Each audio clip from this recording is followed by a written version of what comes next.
ஒரு குழந்தைக்காக அழுதோம். ஒரு வெள்ளிக்கிழமை காலையில் ஒரு மெசேஜ் எடுக்கிறதுக்காக தேவ சமூகத்தில் வந்திருந்த போது அன்னைக்கு தாங்க முடியாத ஒரு பாரம். அதுக்கு முந்தின நாள் ஒருத்தங்க கேட்ட ஒரு கேள்வி, அவன் அது என்னை உடைத்தது.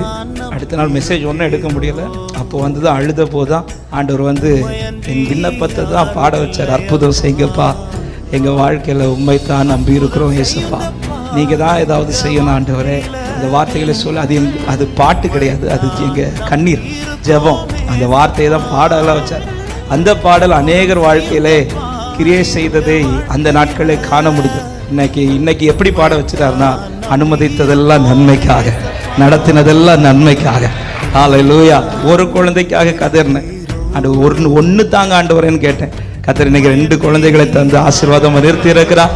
இன்னைக்கு நான் தேங்க் பண்ணுறது அவன் அந்த 4 வருஷம் கத்தர் எங்களுக்கு கொடுத்ததுக்காக தேங்க் பண்ணுறோம். அன்னைக்கு தெரியாமல் புலம்புனேன், இன்னைக்கு தெரிஞ்சு நன்றி செலுத்திட்டு இருக்கிறோம்.